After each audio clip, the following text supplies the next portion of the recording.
Hello, everyone, and here's your Kansas Realtors legislative update.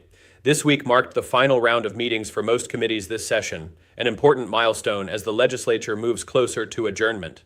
It also represents the official deadline for most bills to be considered by the second chamber, although that rule is often waived.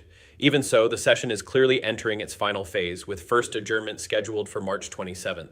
Next week, we'll focus heavily on negotiations, especially around property taxes and the state budget.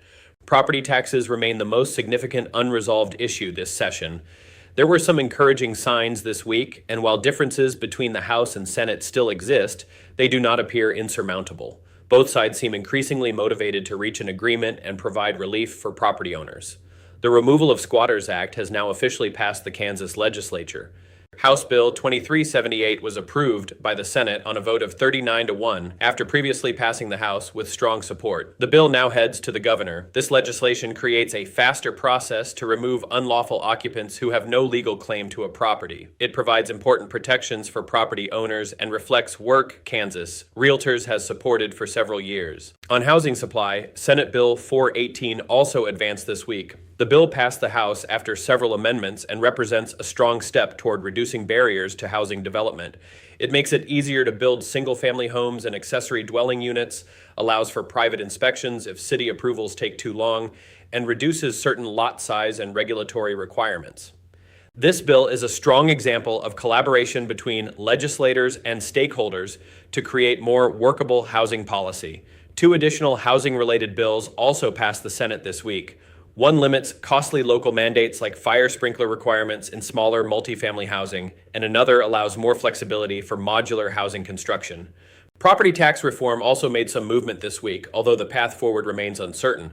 The House passed SCR 1603 by a narrow margin. This proposal uses a multi-year averaging method to reduce spikes in property valuations and includes future considerations for senior property tax relief.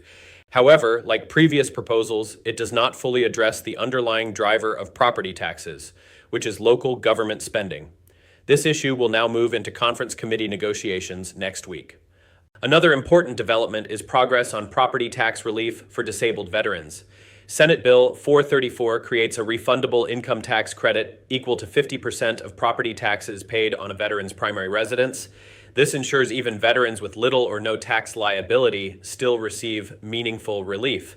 The bill reflects a balanced approach to supporting those who have made significant sacrifices while helping them remain in their homes. There was also significant activity this week on landlord-tenant policy. Senate Bill 391 passed the House and focuses on protecting private property rights by limiting local government regulation of rental housing decisions.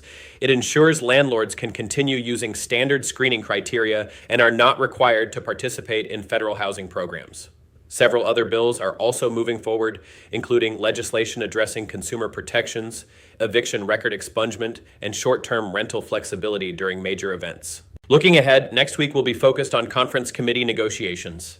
Budget negotiators have already begun working through differences between the House and Senate versions, and an agreement is expected soon. Once the budget is finalized, the legislature will move quickly toward adjournment. As always, thank you for staying engaged and advocating for property rights and housing opportunity across Kansas. If you have any questions, please don't hesitate to reach out to the Kansas Realtors Advocacy Team. Thank you for watching.